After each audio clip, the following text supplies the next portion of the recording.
Pamela. Take my Pamela. She's passionate, she's compassionate, she shows empathy, and most of all, she is not delusional. Yeah. Kamala recognized that this country is at risk, that the economy needs to get stronger, that the cost of food and the cost of living is too high. They don't make it high for me. I believe her when she says, under her, buying eggs and milk won't break the bank, because she's gonna pass a ban on price gouging on groceries. And she told me that in my face, so she better not lie to me in my face. Well, Donald,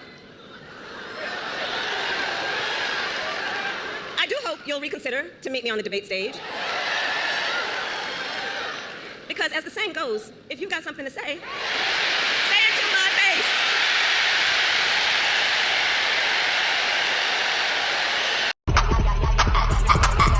Body crazy, curvy place. Body crazy, curvy place. We get high about that. 80 different cases, they still good, but they still wanna know. See me in the chest, and he feel like he got to that. Some of them beat it up, so they gon' be 3, 2, 1. You don't fucking hide, you ain't never got.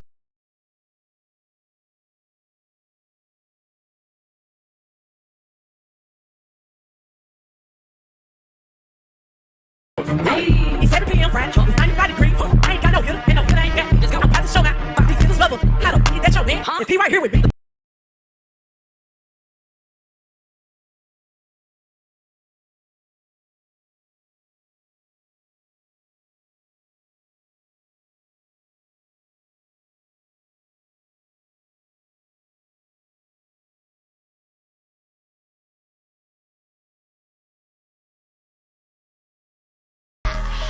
Go mid, go mid, go mid, go mid, go mid, go.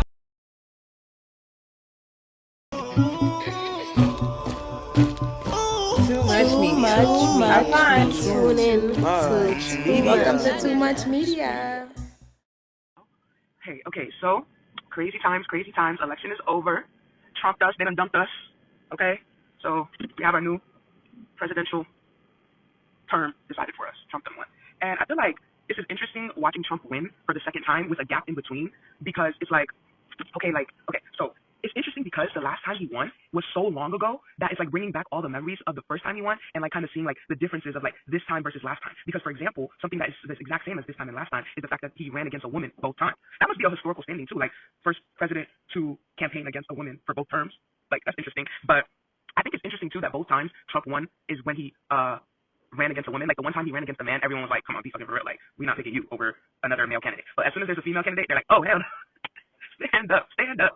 I'm just kidding, but someone did make a point that like, okay, America acts like it doesn't know that plenty of other countries have female, presidents and stuff, and we're the kind of one of the, I'm not gonna say the only, obviously we're not the only, but we're like, we're like behind as far as like being like, oh, first female president, it's like it's not that big of a deal for a female to run a country. There's been plenty of others and there'll be plenty of more. It's just that America acts like it's such a big deal. I was like, yeah, that is so true, because you got like the Margaret Thatchers and like I think there's a female president. What country was it again? I don't remember, so I don't want to even start acting like I know, but yeah, so it was just really interesting watching. But also, the last time that Trump won, I was in high school still, and I remember that the next day when Trump won, when I got to school, oh my God, you would think that they had passed slavery back into law. Like, people were going crazy. Like, people were so upset. Everyone in my school walked out of school the next day, and like, we're really close by to where everything happened, so it just was really, really crazy. Like, because, technically it would have been a long walk, but it's walkable distance, and it's like, they walked for miles, though. I remember everyone telling me what happened at the protest, and they were like, yeah, they walked for so long. Like, they made it to one of those star schools, like, cause they started picking up other schools as they walked. My school started it, they walked down University Boulevard, and they just kept picking people up on the way.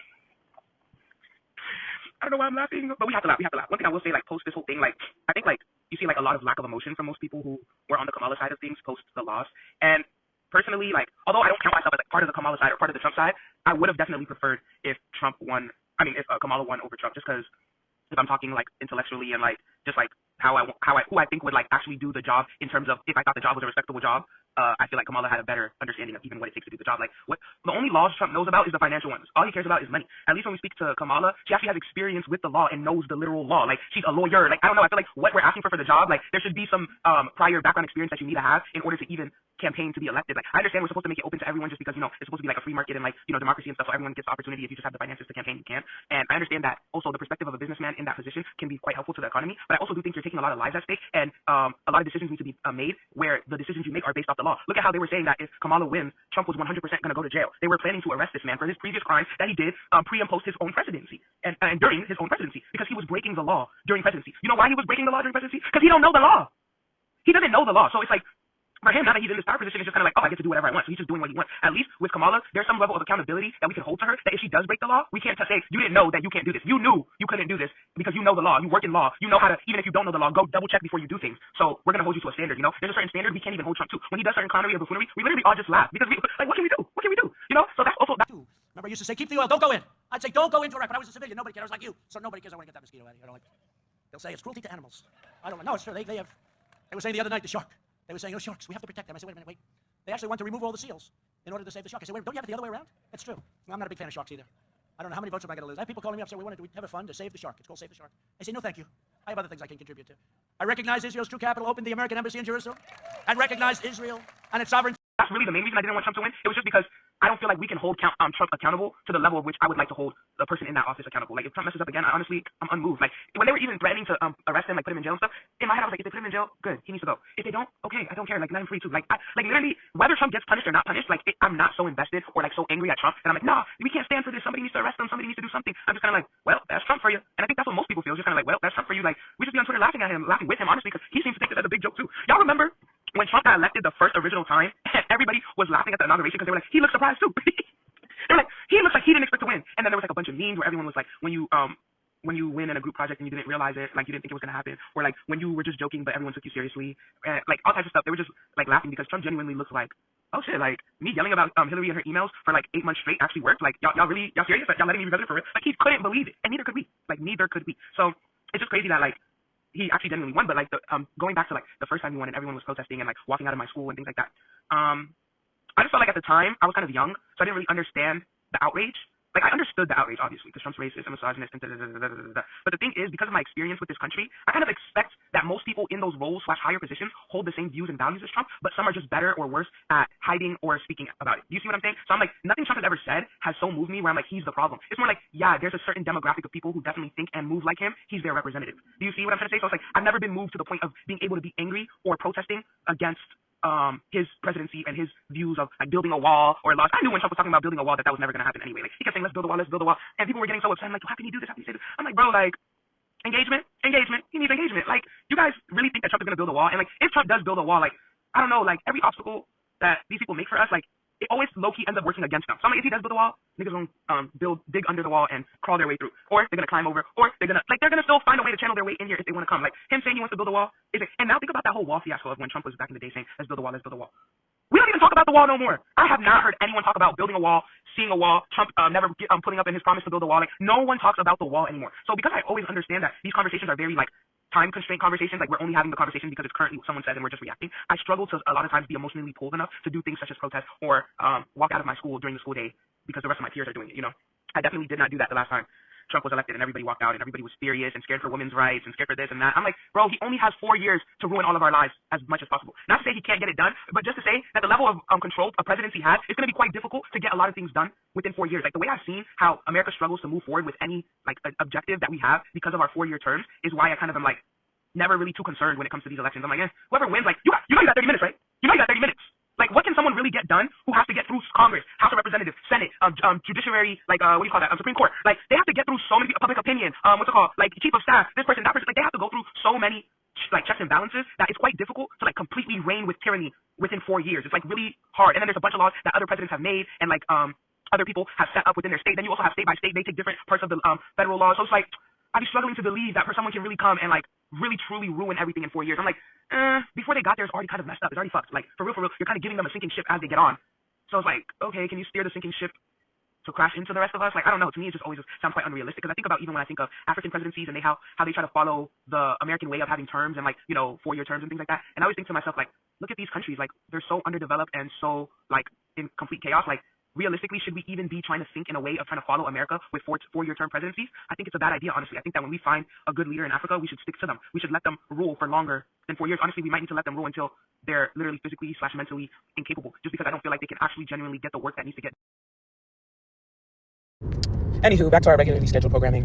What was I even talking about? I think I was talking about Trump and like the last election, how everyone was kind of acting like the world was about to end, and like, you know, the minute Trump got into, he got sworn in, he was just gonna drop a bomb, like a literal bomb. I'm not saying like drop a bomb like I would say, but like, you know, like he was just gonna just tear the world in half the minute he got into presidency, and that didn't happen. Like he didn't do that. Like, which is like he can't. Like, y'all, I feel like we take a little bit too much importance into presidency and elections as a whole as well. To me, I don't believe government is ever gonna be the solution to like most of the issues that we have. So I find it hard to be so moved when people are like screaming in my face for me to go vote, and how when people are like begging me to vote and telling me how elections are important and this is a right people fought for and this, that, and the third. And not to say that I don't appreciate that people fought for my right to vote, but also it's like, if I was there while they were fighting for my right to vote, would I have been telling them to stop fighting? Do you see what I feel like if you understand this quote, you understand what I'm saying. When Harriet was like, I freed thousands of slaves and I could have freed thousands of more if only they knew they were slaves. Like, it's deep. Like, it gets deeper than just these elections, you know? So when people are just always screaming at me about elections, I'm just like, Kamala's not coming to save me, and neither is Trump. Like, I feel like if anything, Trump in office wakes people up to the fact that the government is not on your side, and at least, regardless of what negative things we like to say about Trump makes people proactive. Trump makes people get up.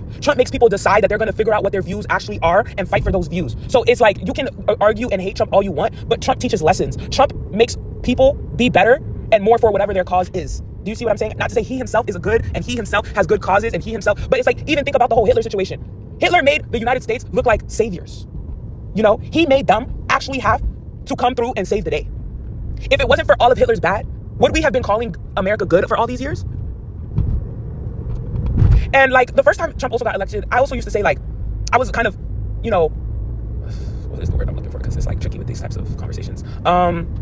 Like, although Trump was who Trump was, I appreciated the fact that he was running and the fact that he had the effect that he had, because I felt like he really made a show of government and of politics in a way where people could finally see what a giant joke all of this was. Like, people could finally stop being overly obsessed and like overly trusting of government. Now people wanted to, you know, do more research. Now people wanted to, you know, get up and go vote. Like Trump is so anti the rest of us that he makes the people who are anti actually care. Whereas before, I feel like people took politics overly seriously and didn't understand that this was a game being played in our face. Like, Trump exposed the game. Trump made it so that we all knew what's really happening, like what's really going on. You know, like that famous moment where him and Hillary are arguing, and she's like, Trump is avoiding paying taxes for years. He won't show us his tax history or any of his like paperwork that proves that he's doing the legal things in business that he's supposed to be. And then Trump was like, well, I just play the system. I just do whatever I'm supposed to do in order to not pay taxes. I'm just smart. And then he's like, and if she didn't want me to play that game and try not to pay taxes, she would just change the law. Wouldn't she just change the law to make sure I can't get away with it? But she doesn't, because her friends use the same loopholes that I use, and she doesn't, and they need those loopholes to exist. So she'll never change it. So instead of berating me about using the loopholes that you leave in place in order for your friends to use, change the laws. But you won't you? You won't. Interest. One of the greatest provisions for people like me, to be honest with you. I give up a lot when I run because I knock out the tax code. And she could have done this years ago, by the way. She was a United States senator. She complains that Donald Trump took advantage of the tax code. Well, why didn't you change it? Why didn't you change it when you were a senator? The reason you didn't is that all your friends take the same advantage that I do. And I do. You have provisions in the tax code that frankly we could change. But you wouldn't change it because all of these people give you the money so you can take negative ads on Donald Trump. And I say that about a lot of things. You know, I've heard Hillary complaining about so many different things over the years. Oh, we should have done this. But she's been there for 30 years. She's been doing this stuff. She never changed. And she never will change. She never will change. We're getting rid of carried interest provisions. I'm lowering taxes, actually, because I think it's so important for corporations, because we have corporations leaving massive corporations and little ones. Little ones can't form. We're getting rid of regulations, which goes hand in hand with the lowering of the taxes. But we're bringing the tax rate down from 35% to 15%. We're cutting taxes for the middle class. And I will tell you, we are cutting a big league for the middle class. And I will tell you, And that right there exposed everything, you know? And Trump did that. Regardless of you like him, you love him, you hate him, you despise him, you're disgusted by him, we need to be looking at the facts of what's going on and stop letting people put rose-colored glasses on us, you know? Stop letting people bamboozle us out of what we're really supposed to do. You know, a lot of people have been talking about post this election, you know, to use the loss of this election as like a way to like stay proactive in your community, you know, do community work, help out with things that are actually going to make an effect on people's day-to-day life. And for me, that's where I stand when it comes to politics. I don't want to get joined in on the conversation of who's getting elected and what, you know, senators and congressmen. I think they're all corrupt. I think they're all bamboozling us. I think they're all finessers, especially somebody who's coming from a background with Africans in government. Like, I've seen how people in government positions finesse their roles to their own benefit and to line their pockets. Like, that's the biggest problem we're having in my continent right now. Like, that's the biggest problem we're having in my country right now of why all these countries cannot get it together and become more than what they currently are today when they hold so many resources and things that the world needs to even continue to spin. So I don't even understand why we keep falling for this trap. And that's the only thing that I would say I appreciate about Trump, is that he completely exposes the game and makes it so that it's very clear what's going on. And all the people who like to play ignorant and fake naivete have no choice but to be like very obvious. It's like your eyes are not wide shut anymore, like eyes wide open. We have to see what's going on. And you know, I'm so grateful that during that time I never went to go protest, and I didn't care, and that I felt, and that I was wise enough at his age so young to feel that, hey, like, I know I'm young and I'm not educated in these topics. I'm not gonna just miss school just for the sake of missing school, to fight against issues that I don't completely understand, you know, because I think a lot of times they do weaponize the youth and use us and our lack of knowledge to push whatever agendas they have. I do understand that a lot of people during that time were pushing for women's right because it was closer, like, because 2020 time, or was that 2020? No, that was in 2016 when he won that election. Yeah, it was 2016 going to 2017, so it was my junior year. Like during that time, it was closer to the whole Epstein thing, and you know, Trump and Epstein was homies, so everybody was also on a tip of like Trump is like against women's rights and clearly a rapist, and like I don't think you can say that on here, rapist, and like clearly like doing a lot of things that are against what you know, think women advancement. So a lot of people who were also out protesting were protesting because they felt as though it was injustice for that reason. And I hear y'all on that too. But I just feel like Trump don't got access to me in that way. Like I don't know. Sometimes I have a very like object permanence issues where it's like if the issue is not like right in front of me and like my issue, like I struggle to like care. Like I really do. Like that's why I don't get into politics too much. Like because I don't care. Like I really do feel like they're all evil and they're all out to get us. And like you can't convince me to hate Trump more than I hate Kamala or Joe or Hillary or Obama or like you name me any government official. I'm gonna equally think they ain't shit. Like I can't like hate Trump more for y'all. I just can't. Like I don't have that in me, and to ask me to is unrealistic. It's not gonna happen. And the other thing I wanted to say too is like the other reason I'm not gonna protest, and I didn't protest the last time too, is because I feel like if I am protesting, the only reason I should be protesting is for black issues. Like I don't believe in protesting against anything other than black/African issues and political advancement. If it's not for those issues, I really don't care. I don't care. I don't have no say or like speech for anything other than black issues because I feel as though they're used whenever it's convenient in order to like make a point or in order to gain sympathy and show empathy. But I think as the minute it comes down to actually making real changes that are going to benefit us in the long term, they always throw us under the bus. We are thrown under the bus every single time, and we demand nothing for our loyalty. Like even the fact that the black community stood so 10 toes for Kamala this entire election, it's like I haven't heard Kamala say one thing that she's going to do to change the state of black youth. What the fuck is going on? Oh my God. What the fuck? I can't even describe what just happened, but okay. What the fuck was that? What was that? I think there's rocks falling out of that truck. Oh my God. Okay, well, that was very anxiety. Okay. So, yeah, like I just can't stand by and like, just like even now, like with Kamala, I feel like the whole black community gave her our support, and to me it just felt like a repeat of Obama, a good-looking, charming mixed person standing in front of our face, giggling and laughing and holding babies and talking about cake and sitting in barbershops and trying to seem down and just trying to charm their way into the black community, not into because you know I guess she is black or whatever, but like into the black community's like sympathies and like you know like get us because they know like if we ride for y'all like that's a different type of support. You know what I'm trying to say? Like that's a different type of support versus like the rest of them, I'm standing by you. You like, because if the white people are standing by you, you just look like you're leading the KKK. If the other communities stand by you, it's not hitting the way we're hitting. So it's like you need us for it to hit the way it needs to hit in the way it's supposed to hit for it to hit. Mm-hmm. You know what? If you know what I'm saying, you know what I'm saying. Because I shouldn't have to say too much. So I'm just kind of like, yeah, like Kamala didn't do enough to me to get my support. As a black and African person, you didn't do enough to try to get my support. You didn't speak enough about issues that I believe are issues. You didn't talk enough about the things that are going to actually affect our community. Do you notice how lately they don't ever talk about prison reform when they're trying to get elected? They don't ever talk about people getting like, you know, Kamala didn't even discuss those types of things. Kamala didn't even get into those topics of like really trying to tell us like, hey, I'm going to do so many things to improve your guys' standing and like make sure you guys are doing well in this new America that I'm trying to build. All she kept saying was what's that one tired quote that Kamala's always saying? Like she's like, you know, we need to lead with grace in order to go back from the eyes of the path of history. There's this stupid quote that Kamala's always saying that she keeps saying, and there's no sort of action behind that quote that she has any plans for, any real substantial, like anything. And I just feel like even that, I just felt like, is Kamala a special type of stupid? Because she didn't even really have to campaign in order to get the black community's vote. Like she had it regardless because nobody wants Trump in office within our community. And she still spent the whole time pandering to us with no real words, like no real, like anything. I can't think back of anything Kamala said once. I can imagine what can be and be unburdened by what has been, you know? What can be unburdened by what has been? What can be unburdened by what has been? What can be unburdened by what has been? What can be unburdened by what has been? What we can see, what we believe can be unburdened by what has been. What can be unburdened by what has been? What can be unburdened by what has been? What can be unburdened by what has been. Who we can be unburdened by who we have been. What can be unburdened by what has been? Where we can be unburdened by where we have been and unburdened by where we are right now. What can be unburdened by what has been? What can be unburdened by what has been? What can be unburdened by what has been? That like other than like political blabber, you know how like they always like do political speak where they're like, you know, trying to talk in a way where they're like acting like they're gonna do a bunch of stuff but then they don't do it. Bro, let me go. I hate people who drive like this, who drive like they're trying to bully you. Like, let me merge, fam. What? You're not gonna get there any quicker. I'm one car. What does that even make any sense? I hate goofies. Yeah, like she never said one real political thing, and I feel like instead of spending her whole campaign pandering to the black community, it would have been smarter for her to be going outside of her base and trying to get them to understand that she's the only correct option as far as actual real legal understanding and like understanding of, you know, what this role of presidency actually is supposed to look like. Like she should have been speaking more to those communities who are outside of ours to get them to vote for her. But she spent the whole time pandering to the black community as if we were going to be the ones to get her into the office by ourselves. Like Trump had, I feel like Trump had all the whites and Kamala had all the blacks. Like, and don't y'all always say that we the minorities? Like make it make sense. And then Trump didn't only have all the whites and all the black versus all the blacks, but he was also gaining gaining support from other communities because they're saying like by far the Latinos voted for him. The other people, POCs, the people of color that you're always trying to put black people a part of, which we are not. We are not. We are not people of color. We're Africans. Okay. they're not like us. They're not like us. Like, deadass, I don't care if whatever color you are offended by us trying to separate ourselves from you, but we're so separate from y'all. Like, super duper, extremely separate from you guys. We're not like you guys. Like, no, Latinas are not part of the black community. I don't care if you're Indian, so they be trying to say they're brown. I'm like, I don't care. Like, that don't got nothing to do with us. Like, because y'all be treating dark-skinned Indians bad too. So we'll take them. But the rest of y'all, gotta go. Like, no, like, this is ridiculous. Like, I don't know, but those people of color also were voting for Trump. So it's just like, for real, Kamala, what was the campaign strategy? I just don't understand. Like, if I'm also speaking on a part of, like, intellectual understanding of how, like, campaigning and electioning works, I'm just like, Kamala, are you a dodo bird? Like, why are you always laughing? Ain't shit funny? Like, she be pissing me off for real with all that laughing shit, bringing Cardi B on stage to go and, you know, mutter and blabber, like, a bunch of nonsensical words together. Like, make it make sense. Not to say that Kamala's completely wrong for doing all that pandering stuff, because Trump definitely did that shit too. Because why did he have Chef G at a damn campaign? Like, Chef G? Are y'all seriously basing y'all votes off of Chef motherfucking G? Get that shit out of here, bro. Like, I don't know. Like, this whole campaign was really a joke, and the last one with Trump involved was also a joke, so...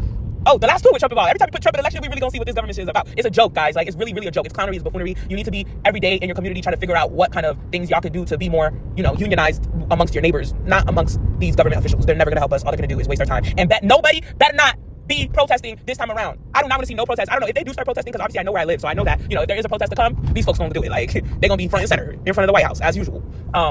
But like, if there is protesting, I won't be involved. If you guys do those social media things where you're like, post this to show support, speak up about this, speak up about that, I won't do it. Like, I don't know. All of this stuff is clownery to me. Like, I know people try to make you feel bad and make you feel like if you're not a political activist or a social activist, you're like literally the reason why the community is standing down and like not being what they're supposed to be. But also, some of y'all be ancient in your day-to-day life. So I'm really not hearing it from y'all. So yeah, I'm not protesting. Fuck all this shit. And who cares? I'm gonna live my life the way I was planning to live my life the next 4 years, regardless of who's in presidency. Trump ain't gonna stop me. If anything, my plan was to get rich, so this might even be helpful for me personally. I don't know about the rest of y'all. Y'all better get to the money.